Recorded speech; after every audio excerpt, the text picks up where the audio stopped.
Hi everyone, William here with the Grand Duke Dmitri YouTube series, and I have not done a video for a while, not for, about a week. No, a little less than a week. So it's such a beautiful day that people are walking up, hiking up to the hotel, so you might hear some speaking in the background, but no matter.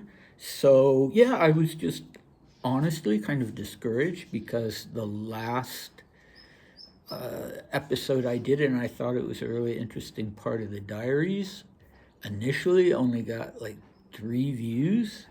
And then I decided to change the thumbnail picture from one of the Hotel Angleterre, where Dmitri was initially staying in Davos, to a picture of him. And maybe that helped a little, or maybe it was just time, but yeah, that one just didn't get views. So, you can always weigh in if you don't particularly like these 1939 sections. There are other options.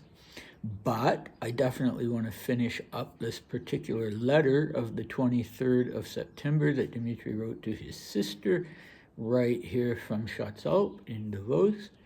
So what did we have in the previous section? Well, Dmitri was just kind of blindsided by how things went in his first 2 days in Davos because of being suddenly informed that he was being charged for his room to be fumigated when he left, and that upset him.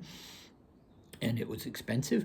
And the other thing was when he went to get a haircut, a barber told him, well, it's a good thing you're not sick, which of course he was, because all the sanatoriums are closed and all the doctors have been called up in the general mobilization. But he found out that wasn't true, and he got a hold of someone at Schatzalp, and they said, no, that's not true, and they made an appointment for him to come up the next day, a pre-admission appointment, and that is what he's talking about today. So let's get going with that. The examination was really awful. The senior doctor, the one whom Dr. Blank wrote to about me, looked me over. He's a little Swiss man who, for some reason, speaks with an Italian accent, but he's very nice. It turned out that I was really very far, much too far gone to be funny! My admission to the sanatorium was arranged for the next day, Sunday, 3rd October. The sanatorium isn't at all like a hospital, but rather a large hotel. I have a big south-facing room with armchairs, a divan, and a wonderful bathroom. The view is truly glorious. Huge mountains, already dusted with snow at their peaks, and Davos in the valley below, because we're almost 900 meters above it, 1,800 overall. The valley is covered with glorious green grass and little houses that look like toys, truly beautiful. The mountains are 2/3 covered with evergreen trees and higher up with grass again. A dreary view is not to be seen anywhere. In front of every room is a terrace, balcony, he puts in parentheses, and these are very large. Each one has a bed and other kinds of wicker furniture. We lie on these beds all day when the weather is good. For example, I myself am lying out on my balcony right now, just enjoying the day. There's an electric cushion at my feet, and I'm wearing pajamas, a sweater, and also a dressing gown because it's 9 degrees Celsius, 5 degrees Römer in our Russian reckoning. It's terribly hot in the sun, but we're not allowed to lie in the direct sunlight. Just imagine, sun exposure can cause tuberculous lungs to hemorrhage! And there I was in Monte Carlo during the summer, right under the nose of Mikhailov. But God is always with him. All right, so let's talk about that a little. Maybe part of the problem is that I'm always a little long-winded when it comes to the Schatzalp material because I am the house historian here, And so it's something I love to talk about. So the first step was this examination, which he describes as really awful, and I imagine it was, because it probably would have been a full body examination. I mean, they needed to see tuberculosis, a lot of people don't realize, can be anywhere in the body. The brain, the skin, the internal organs, not just the lungs. And so another aspect of it would have been, even then in 1939, they would have been doing a lot of thumping on the back, on the chest. And yeah, it would have generally been an invasive exam, so not enjoyable. I do not know the identity of the man who wrote to Dr. Maurer on Dmitri's behalf. There are a couple of options. Dmitri had a doctor named Perrott, Perrot, in London. There was another doctor in Paris whose name I forget. So one of them was the one who decided that Dr. Maurer was the man that Dmitri should be entrusted to. And indeed, Gustav Maurer was a renowned specialist in tuberculosis and a surgeon. So he's the one whom Dmitri is describing as a little Swiss man who for some reason speaks with an Italian accent. Now this, I think, is nonsense. Maurer spoke French to Dmitri, and his French had an accent, and Dmitri took it for an Italian accent, but it almost certainly wasn't. It could have been, it was probably a mixed, an accent that came from dialect, from one of the Swiss dialects. Yeah, and he was a rather short of stature man, very nice. He could be, people, there were lots of people who adored him. Yeah, I think he was a nice man. He was a man who needed to be in control and who sort of was the captain of the ship, and everybody did what he said. And he was a conceited man, an egotistical man who kind of believed himself to be a genius relative to the other doctors in town, and fought with the other doctors in town. But, his patients liked him. His grandson that I met just adored him. So, kind of a mixed bag there. It's interesting that in this letter, and sometimes in his diaries, even going back to 1917, when Dmitri wanted to express strong emotions, he very often switched to English. And I find that to be a fascinating phenomenon, although I don't know how to explain it. Yeah, so all of this about him saying I was very far, much too far gone to be funny, is in English. And he was right. Maurer would later tell him that he thought he was simply a dead man. And so they were actually making an exception for Dmitri, because usually they did not admit people to the private sanatoriums in Davos who were very far gone, as Dmitri put it. They didn't want to have high death statistics in the sanatoriums, and the sanatoriums were really designed for people who had a chance of recovering. But, Dmitri was a high prestige patient, a feather in Dr. Maurer's cap.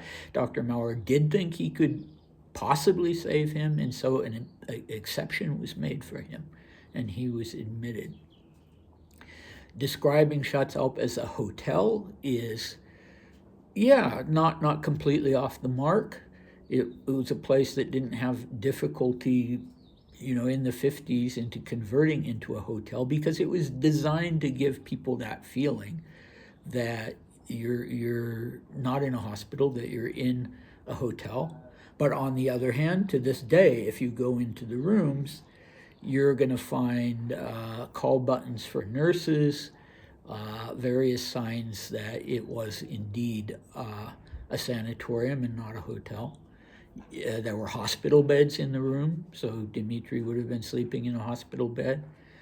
And yeah, so it was really quite a hybrid between hospital or sanatorium and hotel. Yeah, his response to the scenery is very typical of, the response to alpine scenery and to the mountainscape in Davos in particular. As I said before, he'd spent time in this part of the Alps before. He'd spent time in St Moritz. He was an avid bobsledder. So it wasn't new to him, but it was probably new to him to be there in the late summer, in the early autumn, because he always went to St Moritz, he and Audrey, for the winter season. And the winter season was when it was glittering and glamorous and it was high season. So this was probably new to him, to see the Alps in, on a day like today. So this is the first day of May, but you would have similar scenery in early September.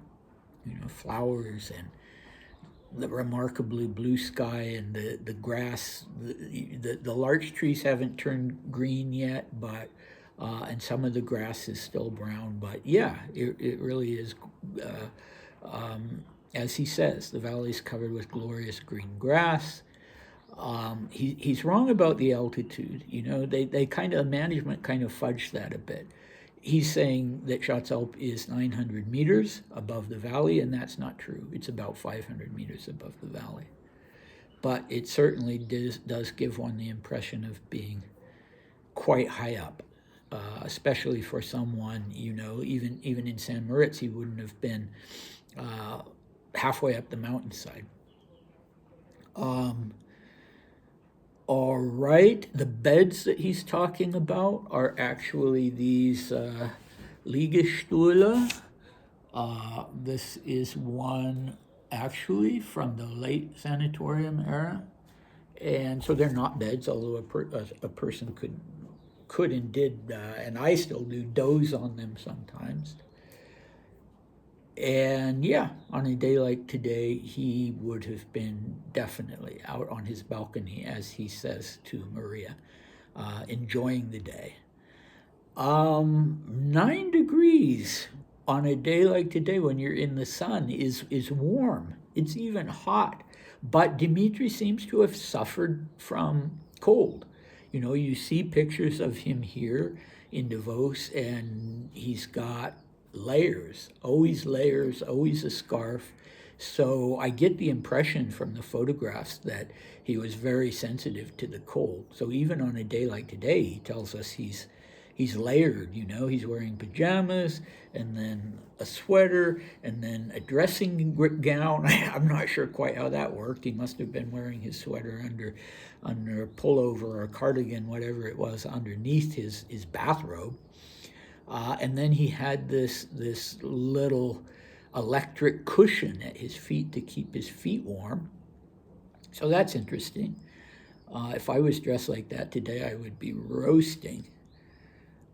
And then this interesting thing, I encountered it for the first time in Dmitri's letters and diaries. I hadn't heard of it before, although I subsequently found it in other, writings about tuberculosis in sanatoriums.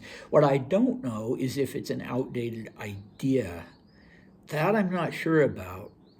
Instinct kind of tells me that it probably is, but what I'm referring to, what I should have said from the beginning, is this idea that the direct sunlight caused hemorrhages, caused lung hemorrhages.